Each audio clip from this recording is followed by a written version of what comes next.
Salutare, sunt Marian de la rvtravel.eu, iar astăzi, dacă tot sunt la fabrica Mega Mobil, am zis să vă mai prezint un model de campervan. Este vorba de acest Mega Revolution 640. Haideți să ne uităm, să aruncăm o privire asupra lui și să vedem un layout un pic mai aparte. Este un campervan de 6,36 m pe motorizare de Opel 2.2 cu 165 cai putere. Și înălțimea, evident, cea mai înaltă. Este vorba de un H3. Haideți să vedem cum arată la interior.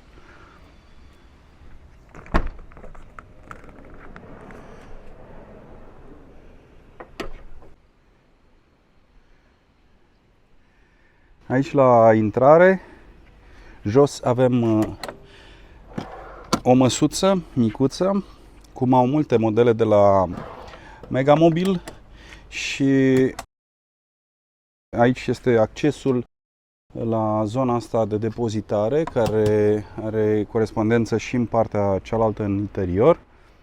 Plasa de țânțar clasic, nu e ceva deosebit. Tot la intrare aici avem un sertar foarte util pentru încălțăminte. Aici câteva butoane. Acest model are marchiză electrică, butonul pentru treaptă,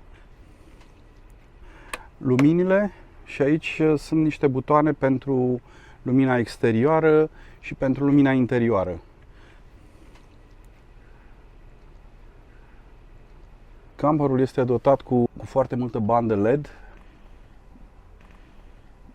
Avem peste tot, sunt poziționate pe aici. Aici este postul de conducere cu două scaune rotative, iar deasupra postului de conducere este un spațiu de depozitare foarte mare, foarte generos. Asta pentru că permite această înălțime a camperului H3-ul, permite crearea unui spațiu mare de depozitare aici. Deasupra o trapă foarte mare cu plasă anti-insecte și blinder.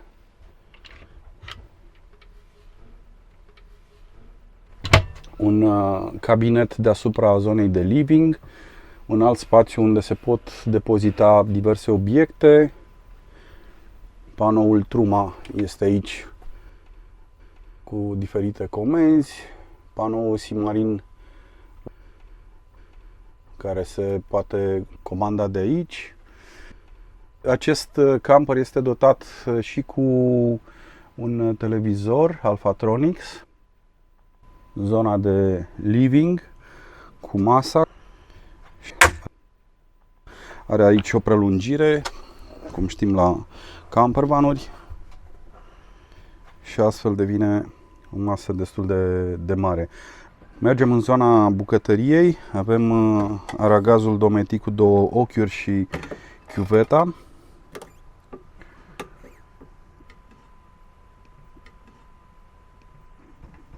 Aici sunt doi suporți unde se pot pune diverse obiecte utile la bucătărie. La fel, aici avem un spațiu de depozitare destul de mare. Deasupra zonei de bucătărie avem acest cabinet cu două rafturi, foarte generos. Asta pentru că permite înălțimea acestui van. Deasupra ușii de acces în camper este un raft pentru pahare cu plexiglas. Sus un spațiu de depozitare a vaselor. Un frigider Vitifrigo destul de mare cu congelator. Și jos mai avem o ladă frigorifică. La acest frigider putem avea acces în lada frigorifică direct din frigider sau o putem deschide pur și simplu, să scoatem o sticlă de apă fără să deschidem frigiderul. Iar mai jos avem o treaptă, practic este o treaptă de acces în pat, dar care se poate folosi ca spațiu de depozitare.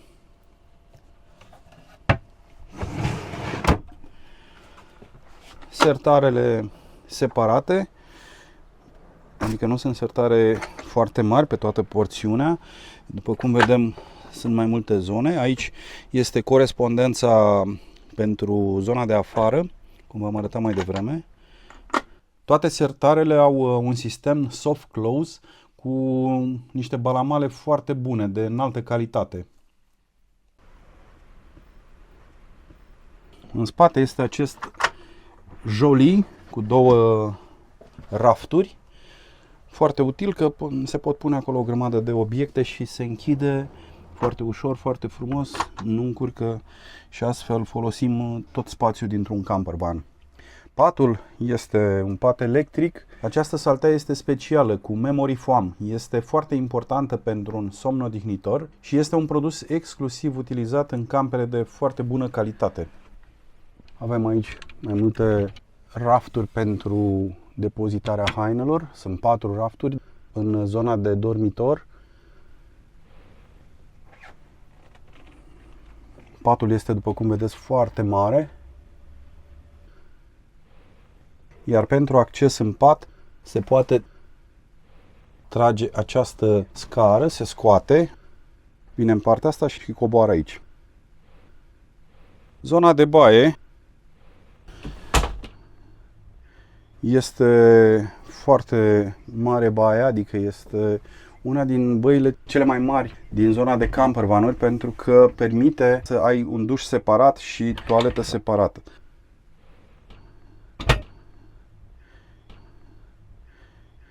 Toaleta este aici. Aici este chiuveta. Se scoate în zona asta. Vrei să te speli pe dinți, pe mâini și așa mai departe. Ai folosit-o, ai lăsat pipa și se închide foarte ușor și intră, astfel creează un spațiu destul de mare. Aici avem un raftuleț pentru depozitarea obiectelor sanitare. Deasupra un raft destul de mare.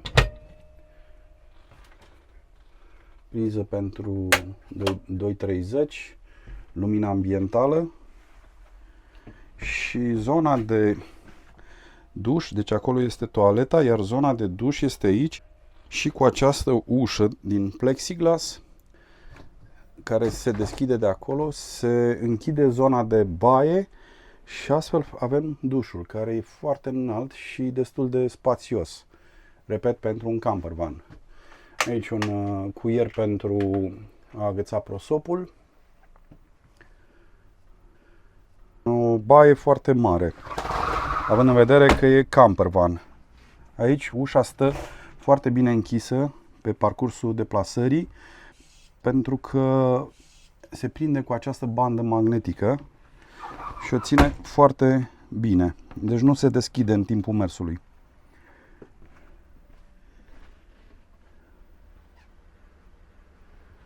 E un camper foarte bine structurat, foarte bine organizat. Aici mai sunt două cuiere pentru agățat diverse haine.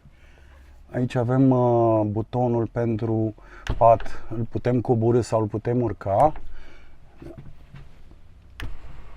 El se acționează electric și astfel se coboară patul până la nivelul ăsta de aici.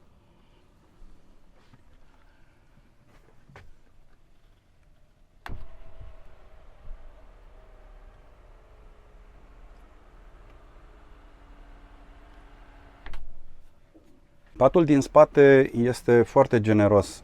În zona asta, după cum vedeți, are două dimensiuni. De aici până în capăt are 2 metri, iar din capăt până în zona asta 1,80 m. Deci partea asta este de 1,80 m și aici de 2 metri. Pe 1,85 m, adică e un pat foarte mare. Camperul acomodează până la 4 persoane de dormit și are 4 locuri în centură. Haideți să ne uităm un pic în spate, să vedem cum arată și în spate. Aici sunt câteva prize montate deja. Aici avem alimentarea cu apă. Aici este priza pentru TV. iar aici este priză de gaz extern. Pe partea cealaltă este priza de alimentare la 230. Aici este priza pentru duș extern, toaleta și aerisirea de la truma. La acest model, după cum vedeți, se poate pune încă un pat suplimentar în momentul în care avem patul rabatabil, îl avem în poziția ridicat, se mai poate pune încă un pat de 2 persoane pe mobilierul din cală. Pe ușile din spate sunt puse aceste huse, este producție proprie a celor de la Mega Mobil, în care se pot depozita scaunele de camping. Patul se poate ridica inclusiv din buton din spate.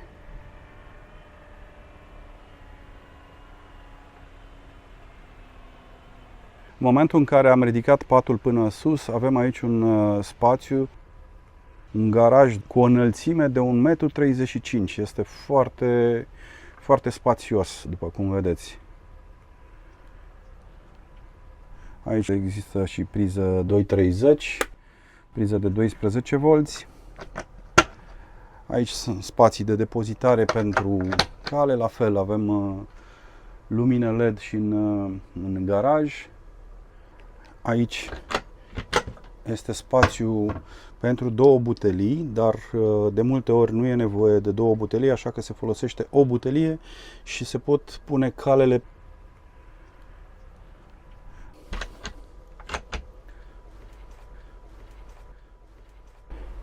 Aici este un invertor, montat un invertor. Deasupra aici avem partea electrică. Ce-mi place că sunt foarte aranjate și foarte bine puse la punct. Mai avem acces și pe aici la sistemele electrice.